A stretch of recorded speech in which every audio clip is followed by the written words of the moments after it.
महान वैज्ञानिक sir Isaac Newton एक दिन अपने बागीचे में पेड़ के नीचे बैठकर कुछ पढ़ रहे थे। तभी पेड़ से एक सेब टूटकर नीचे गिरा।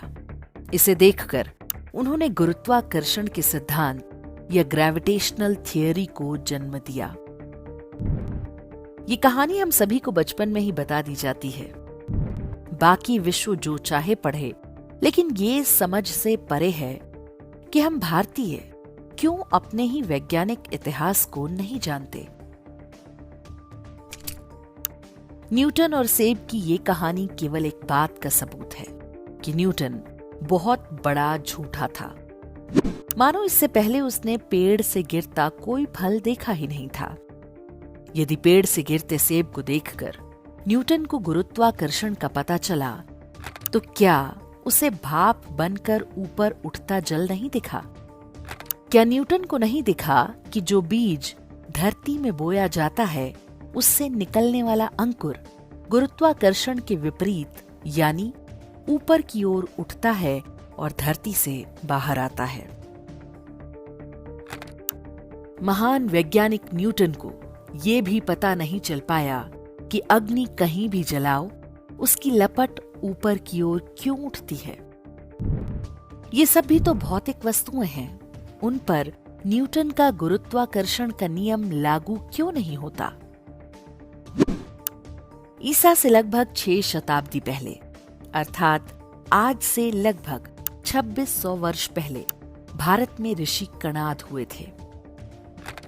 अपने वैशेषिक दर्शन में उन्होंने गुरुत्वाकर्षण का पूरा सिद्धांत बता दिया था।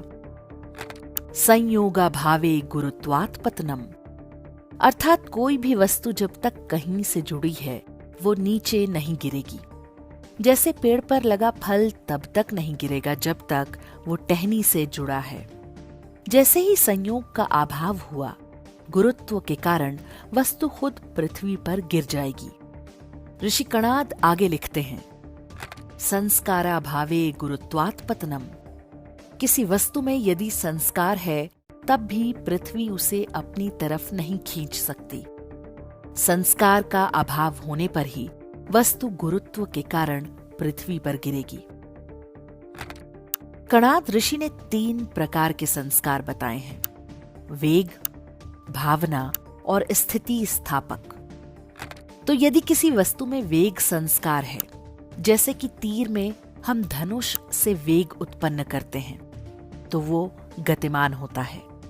जैसे ही वेग संस्कार समाप्त होगा, उतनी दूर जाकर वो अपने गुरुत्व के कारण धरती पर गिर जाएगा।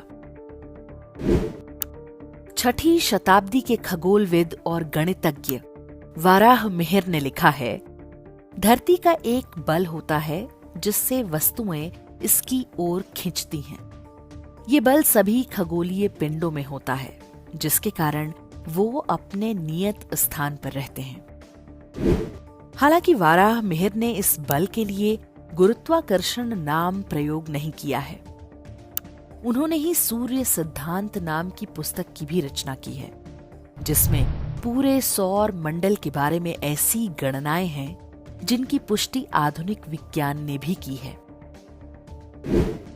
वाराह मिहिर के लगभग 100 वर्ष बाद पैदा हुए गणितज्ञ ब्रह्मगुप्त ने गुरुत्वाकर्षण के सिद्धांत की और भी तार्किक ढंग से व्याख्या की। उन्होंने अपनी पुस्तक ध्यान ग्रहोपदेश में लिखा है कि धरती के प्राकृतिक बल के कारण वस्तुएं हमेशा धरती की ओर गिरती हैं। इसी कारण से पानी भी हमेशा नीचे की ओर बहता है। ब्रह्मगुप्त ने ही धरती की परिधि और वर्ष के कुल दिनों की लगभग सही गणना की थी। इसके बाद 12वीं शताब्दी के भारतीय ज्योतिषी भास्कराचार्य ने अपनी पुस्तक सिद्धांत शिरोमणि में लिखा है, पृथ्वी सभी वस्तुओं को एक विशिष्ट शक्ति से अपनी ओर आकर्षित करती है।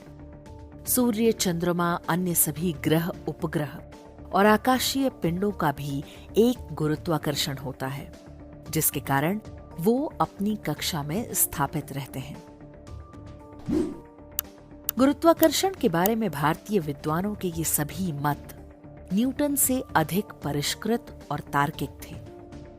लेकिन आज यदि आप भारत में भी इनमें से किसी को गुरुत्वाकर्षण के सिद्धांत का श्रेय दे दें तो आपको गलत ठहरा दिया जाएगा। ऐसा कैसे हुआ और किसने किया, ये अब किसी से छिपा नहीं है। ये वीडियो यदि आपको पसंद आया हो तो इसे लाइक और चैनल को सब्सक्राइब करना ना भूलें। इससे हमारा उत्साहवर्धन होता है।